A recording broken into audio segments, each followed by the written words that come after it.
የዛሬው ፊልም ከእጮኛዋ ጓደኛ ጋር ፍቅር ከያዛት አንዲት ጉደኛ ሴት ላይ ያተኩራል። ሰላም እንዴት ናችሁ? ዛሬም ሁልጊዜም እንደማደርገው አንድ አሪፍ ያልኩትን ፊልም ይዤላችሁ መጥቻለሁ።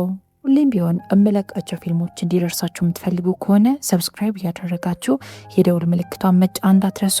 የምሰራቸው ፊልሞች ሌሎች ሰዎች ጋር እንዲደርስ የላይክ ምልክቷን በመጫን የዛሬውን ፊልም ጀምሩት። ወደ ፊልሙ ታሪክ ስንሄድ ፊልሙ ሲጀምር ቲፋኒ የምትባል ሴት ያሳየናል። እጮኛዋ ከዴመን ጋር አንድ ላይ እያወሩ ነው። በፍቅር ለ2 ዓመት ከቆዩ በኋላ አሁን ቀለበት አስረዋል።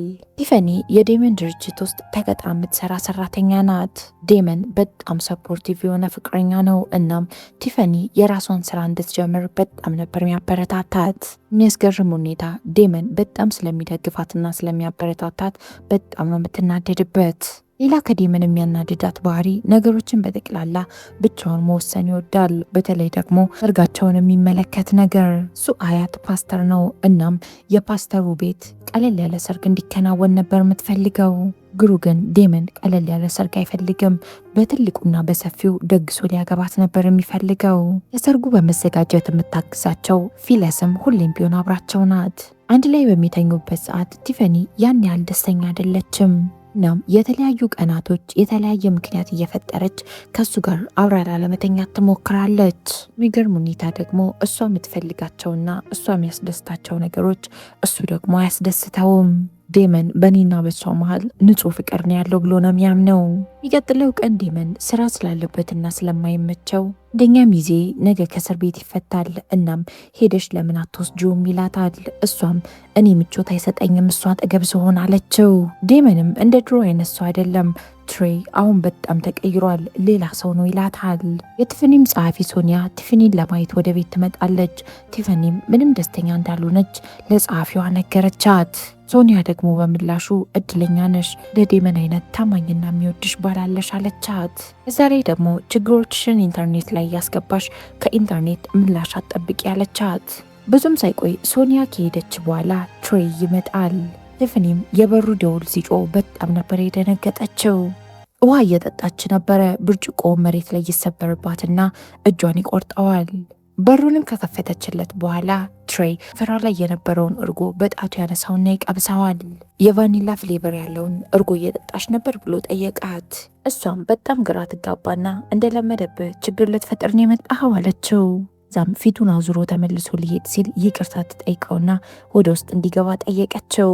ብርጭቆ የቆረጣትንም ጣቷን በባንዴጅ እየጠቀለለላት እያለ በዚህ መሃል ቲፋኒ ያለፈው ህይወት የዴመንን ህይወት እንዳያበላሸው ፈራለሁ አለችው። ቴሪ የሚያደርጋቸው ነገሮችና የሚሆናቸው ሁኔታዎች በጠቅላላ የጓደኛው ሚስት የሆነች አይመስልም። በመካከላቸው ለሁለቱም ግራ የሚያጋባ አይነት ስሜት እየተፈጠረ ነው። በዚህ መሃል ዴመን ከስራ ወደ ቤት ይመለሳል። ትሬና ዴመንም በጣም ተደስተው ይተቃቀፋሉ። ትሬ ጓደኛውን አቅፎት እንኳን ዞር ብሎ የሚመለከተው የጓደኛው ሚስት ነው። ትሬም በፊት ከዴመን ጋር ስለነበራቸው ስለ ጓደኝነት ጊዜና በፊት ስለሚያደርጉት ነገሮች ሊነግራት ይሞክራል። ዴመን ግን ቲፋኒ ስላለፈው ህይወቴ እንድታውቅ አልፈልግም ብሎ የሚያወራውን ነገር አስቆመው። እዚህ መሃል ትሬ አብዛኛውን ነገሮች የሚወስንላት ዴመን እንደሆነ ሲገነዘብ ለልጅቷን ቦታ ስጣት እንጂ የምትፈልገውን ነገር እራሷ ትወስናለው። ዴመንም ቲፋኒ ያደገችው ከአያቶቿ ጋር ነው ብሎ ስለ እሷ እየነገረው እያለ መጠጥ አምጣልኝ ብሎ ይልከዋል። ከዛም ትሬ ለቲፋኒ ይህም ቤተሰቦቼን በልጅነቴን ያጣዋቸው እና አያቶቼ ናቸው ያሳደጉኝ አላት። እናም ጠጋ ብሎ እጇን ይይዛትና ምንም አታስቢ፣ የምታወሪው ሰው ከፈለግሽ ሁሌም ቢሆን አጠገብሽ ነኝ አላት። ዛም ዴመን መጠጡን ይዞለት ተመልሶ ሲመጣ ፈጠን ብሎ እጇን ለቀቀው። ቲፋኒም ተነስታ እነዚህን 2 ጓደኛሞች እንዲያወሩ ጥላቸው ትሄዳለች። ትሬም ዴመንን አመሰገነው። በጣም ገራሚ ሆቴልን ያስክልኝ፣ ለሆቴሉ በጣም ነው ማመሰግነው ይለዋል። ዴመንም ሆቴሉ ቲፋኒ በጣም የምትወደው ሆቴል ነው፣ በዛ ላይ ደግሞ ከሰርጋችን ከ1 ቀን በፊት እዛው ሆቴል ለማረፍ መምጣቱ አይቀርም ብሎ ነገረው። ዴመንም ትሬን የገንዘብ ጉዳይ ምንም አያሳስብ፣ ይህ ሰርግ ይለፍና ሁሉንም ነገሮች እናስተካክላለን ይለዋል። ቲፋኒም ከአያቷ ጋር አንድ ላይ በመሆን የምሽራ ቀሚሷን ለመለካት ትሄዳለች። ቲፋኒ ከዚህ በፊት ሌላ ፍቅረኛ ኖሯት ስለማያውቅ ዴመንን ከማን ጋር ማወዳደር እንዳለባት በጣም ግራ ገብቷታል። እናም የመኝታ ቤት ህይወቷ ውስጥ ትልቅ ችግር ያለው የመሰላት ነው። አያቷም የልጅ ልጇን ወሬ ከሰማች በኋላ እኔም እንዳንቺ በጊዜ ነበር ያገባሁት፣ ባሌ ትክክለኛው ሰው መሆኑ አንዳንድ ያጠራጥረኝ ነበር ያለቻት። ነገር ግን ባሌን ቃል አግብቼው ያገባሁት ለእኔና ለሱ ብቻ ሳይሆን ቃል የገባሁት ለእግዚአብሔር ጭምር ነው ብላ አስታወሰቻት። ቲፋኒ አሁን የራሷን ስራ ጀምራለች።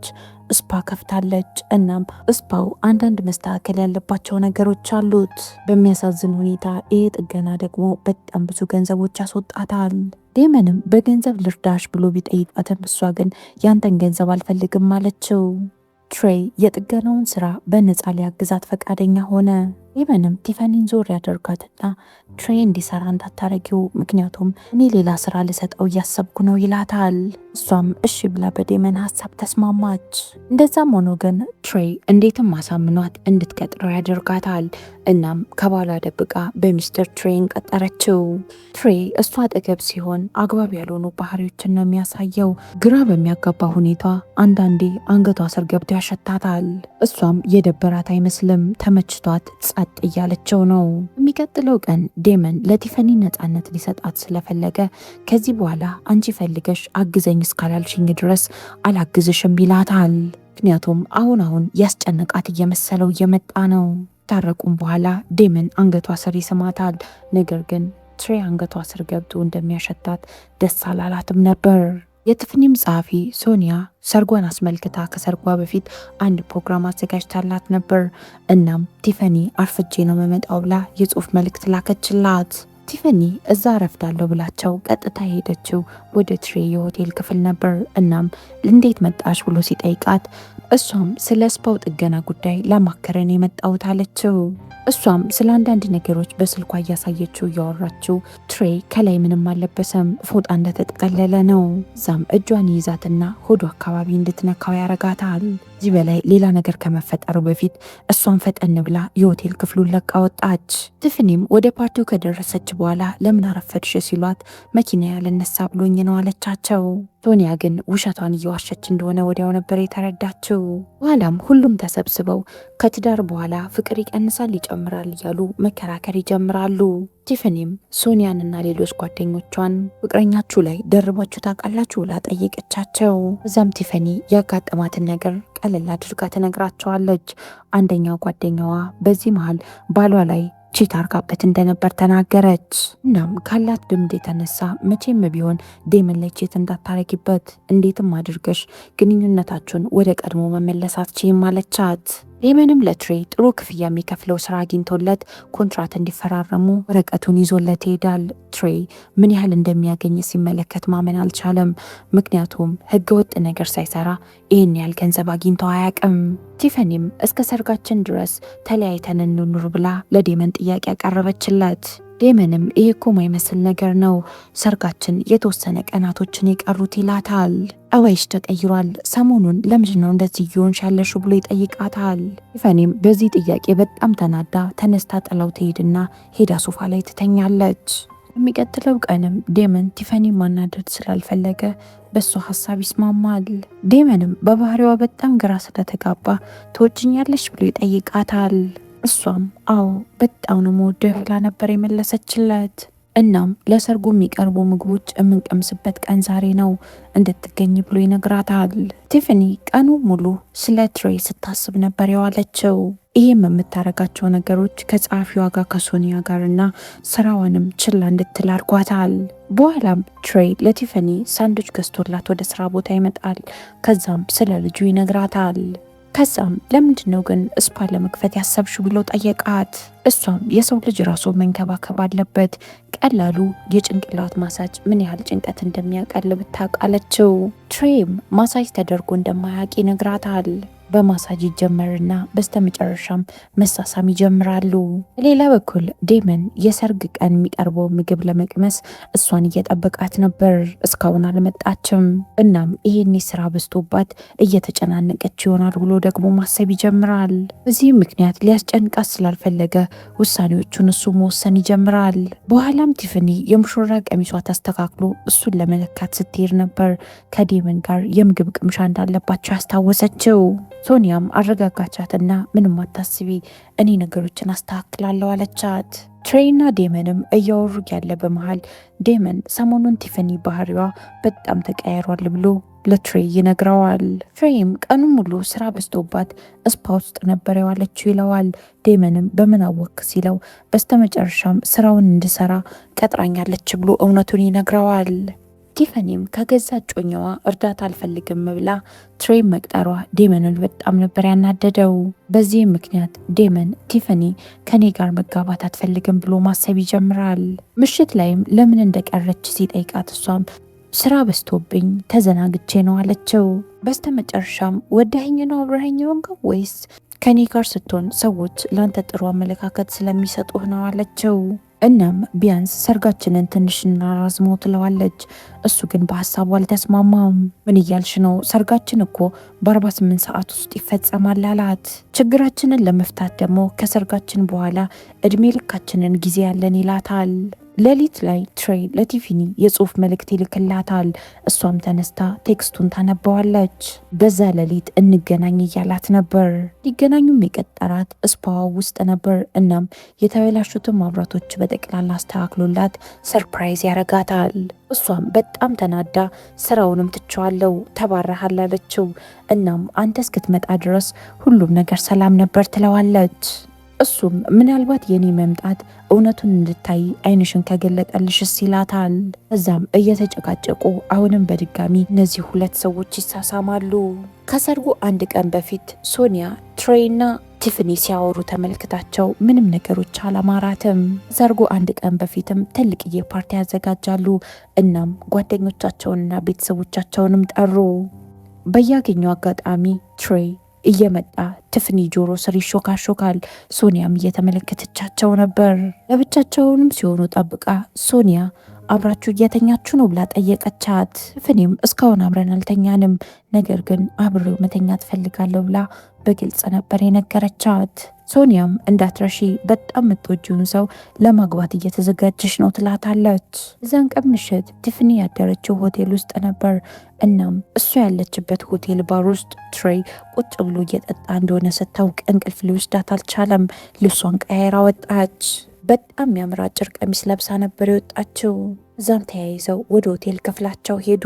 ትሬይም ቲፈኒን ከሳማት በኋላ ልብሷን አስወልቋት ይህንን ያደረግኩት ዴመንን ለመበቀል ነው እንጂ አንቺን ወድጄሽ አይደለም ብሎ ክፍሉን ጥሎ ይወጣል። የሚቀጥለው ቀን የቲፈኒ አያት ቲፈኒ ወዳረፈችበት የሆቴል ክፍል ትመጣለች። ስልክ እያነሳች ስላልነበር ሁሉም ሰው ተጨንቋል። ትሬይም የዴመንን ልብስ እያለበሰው ነው። እናም ከረባቱን እያስተካከለለት ትላንት ምሽት ከአንዲት ሴት ጋር ነበርኩ ብሎ ይነግረዋል። ዴመንም ከ7 ዓመት በፊት ስለተፈጠረው ነገር ሲያነሳበት ትሬይ ሁሉንም ነገር እኮ ትቼዋለሁ፣ ስለዚህ ነገር ማውራት አይጠበቅብንም ይለዋል። በስተመጨረሻም ቲፈኒ ስለተፈጠረው ነገር ለአያቷ ነገረቻት። እናም በጣም ተጨንቄያለሁ፣ ሁሉንም ነገር ለዴመን የሚነግረው ይመስለኛል አለቻት። አያቷም ትሬይ እንዲያሸንፋት ትፍቀጅለት፣ በነገሮች አንቺ ማሸነፍ አለብሽ ትላትና ቲፈኒን የሙሽራ ቀሚሷን ለብሳ የሰርጉ ስነስርዓት የሚካሄድበት ቦታ ትሄዳለች። ነገር ግን ትሬይን የዴመን አጠገብ ስትመለከተው ማታ ላይ ያላት ነገር ትዝ ይላትና ቀጥ ብላ መቆም እንኳን አቃታት። በስተመጨረሻም እየሮጠች ግዶቹን ጥላ ትወጣለች። ዴመንም ከኋላ እየተከተላት ነው። በስተመጨረሻም ቺት እንዳረገችበት ትነግረዋለች። እየደጋገመች ይቅርታ ብትጠይቀውም በጣም ተናዶ ከዚህ በኋላ አይንሽን ማየት አልፈልግም ይላታል። የሶኒያና የዴመን ሰርግ ሳይከናወን አለፈ። ከቀናት በኋላ እንዴትም ራሷን አደፋፍራ ቲፈኒ ወደ ቸርች ትሄዳለች። ሶፊያም እየደጋገመች ቲፈኒን እጅ አትስጪ፣ ትሬይ እንዲያሸንፍ እድሉን አትስጪው አለቻት። በስተመጨረሻም ቲፈኒ ቀጥታ ትሬይ ጋር ትሄድና ስሸሽ የነበረውን ነገር በጠቅላላ እንድጋፈጥ ስላረከኝ አመሰግናለሁ አለችው። ከሁሉም በላይ የሚጎጨኝ ዴመንን መጉዳቴ ነው፣ ምክንያቱም በጣም ጥሩ ሰው ነው ትለዋለች። ከዛም ትሬይን ትይዘውና ለሱ ትጸልይለት ጀመር። ከዛም ለዴመን ትደውልለታለች። ስልኩን አላነሳም ሲላት የድምፅ መልእክት አስቀመጠችለት። ይቅርታም ከጠየቀችው በኋላ እኔ ሁሌም ነው ማፈቅር፣ ተመልሰ እስክትመጣ ድረስ እጠብቅሃለሁ አለችው። ዴመንም በሰዎቹ አማካኝነት ቲፋኒ ቺት ያደረገችው ከትሬ ጋር እንደሆነ ይደርስበታል። ዴመንም በጣም ተናዶ ትሬን ሲያወጣጣው ትሬም ከ7 ዓመት በፊት የተፈጠረውን ነገር አስታወሰው። ዴመንም የሰራነው ስራ ሊያመጣ የሚችለውን ጣጣ በጠቅላላ አውቀህበት ነው የገባኸው፣ ለምንድነው የምትወቅሰኝ አለው። ትሬም እኔ ካንተ ሚስት ጋር አልተኛውም፣ ነገር ግን መተኛ ትችል ነበር ይለዋል። ዴመንም ትሬን ሊገለው ፈልጎ ነበር፣ ነገር ግን ልጅ ስላለውና አባት ስለሆነ ሊጨክንበት አልቻለም። በዚህም ምክንያት ዴመን ትሬን ያስፈራራዋል ከተማ ለቆ እንዲወጣ። ከዛም ተመልሶ ሄዶ ቲፋኒን ካገኛት በኋላ ለምንድነው ከትሬ ጋር ቺት ያረግሽብኝ ብሎ ጠየቃት። እሷም ትልቅ ስህተት እንደሆነ ነግራው እየደጋገመች ይቅር እንዲላት ትጠይቀዋለች። ዴመንም በጣም ነው ልቤን የሰበርሽው፣ ነገር ግን ያላንቺ ህይወት የባዶ ነች አላት። በስተመጨረሻም ዴመንና ቲፋኒ ለመጋባት ይወሰናሉ። ከዛም በደስታና በፍቅር ህይወታቸውን ይቀጥላሉ። የዚህ ፊልም ታሪክ እዚህ ላይ ያበቃል። እናንተ በዴመን ቦታ ብትሆኑ ቺት ያደረገችባችሁን ሴት ይቅር ትሏታላችሁ? ኮመንት ላይ ይቅር የምትሏት ከሆነ አንድ ቁጥርን ጻፉልኝ። እስካሁን አብራችሁኝ ስለቆያችሁ በጣም ነው ማመሰግነው።